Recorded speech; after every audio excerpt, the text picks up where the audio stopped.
Do you ever feel you're falling back into that bad situation mentally, T? I'm struggling but fighting to try and switch it off. This was many years ago and it still creeps up on me. And the try and switch it off is the absolute epitome, I believe, of the aftermath. Your mind constantly working against you as you try and battle it, as it still creeps up on you. And here's the thing, and this is what I had to do after many years of being in the place you are today, and I still face it, but more of a muted down now. I can mute it down because I can't change it. I can't change that my mind will work against me, but I do try and combat it as much as I can, and I take strength from that win over it, and I put it in my back pocket so I can use when I start to slip in, you know? We can't change our history. We can't change the feelings connected to that of what we watched and see and felt. They will forever be with us, and our flashbacks will come in out of the blue. A trigger will bring that on in full force. A trigger being a simple moment of just seeing a little bit of sadness, whether it be a horror movie, a true movie, or going into town to pay a bill and seeing a homeless person in a shop doorway. Well, our empathy draws us almost to a trigger, I believe, as a non-doctor, non-expert, as you know. It was constantly creeping up on me, and I wanted to take control of that. And that led me, rather than running away from my past, to turn around and face it head on, to pick it apart, to understand every part of that and me, my weaknesses, my strengths, my vulnerabilities, so I could start to use the tools that my abuser taught me. That overthinking, that catastrophizing, that analysing, that observing, the fear, the threat, the fight, the flight, the constant on. I had to calm it down, you know? And the more I picked my story apart, rather than sat there just waiting for it to creep upon, the more I started to take control, the more I started to understand, to strike balance and awareness. And that's what led me to naming my PTSD the aftermath, as you will see, you know. And this word, for me, it's like a safety mechanism. It's a definition. It's a validation. As when I fall into this pit, I can go, yeah, this is the aftermath. And but in that moment as well, when I wake up with that black cloud looming over, I go, what's happened to me?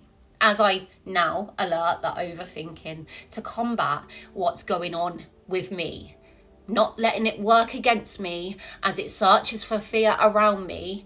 I use it to combat why I'm doing this. You know, why am I feeling like this? And I also search for like hormones or a trigger around me, a confrontation maybe, or maybe life has just been constant over the last few weeks and my mind just can't cope and I feel low. In that instantly, a bit like seeing that homeless person will open up to that vat of sadness, you know, in by understanding and connecting those dots, connecting our crazy minds and how it works over time, it can bring you peace.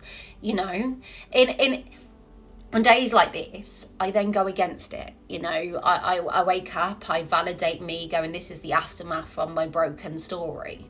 And then I will challenge it. I will challenge me. I will set the alarm early. I will make myself a nice breakfast, or I shall have a nice hot bath.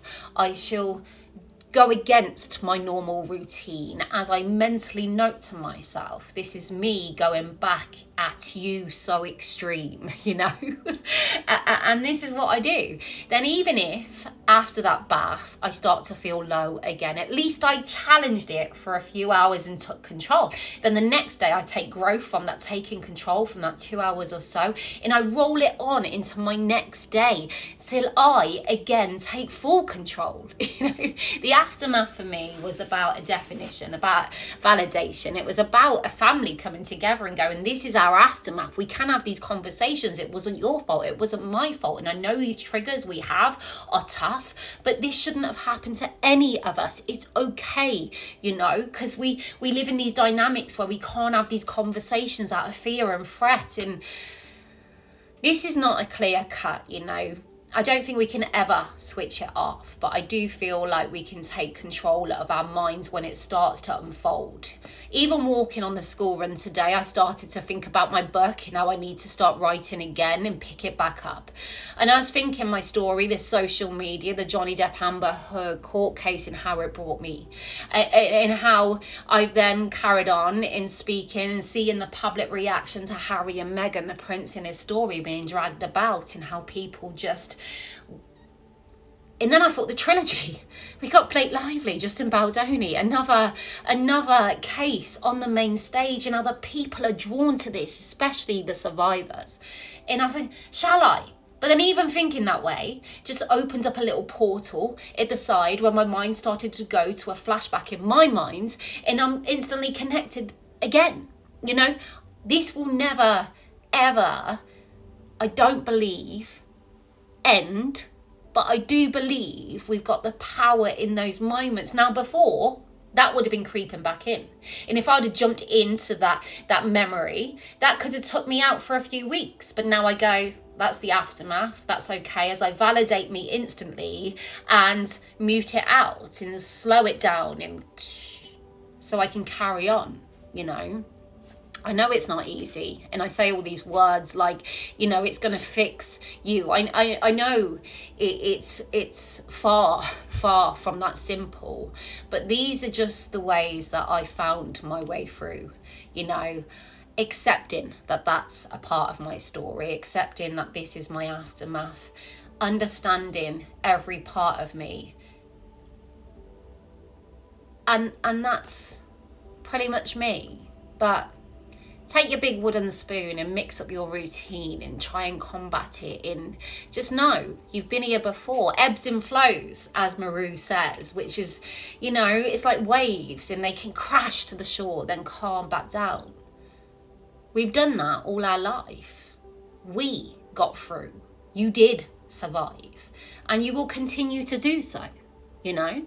You will combat this, but it's finding a way to uniform and control it, so you, in those moments, know there's a way to climb it, you know? So big hugs.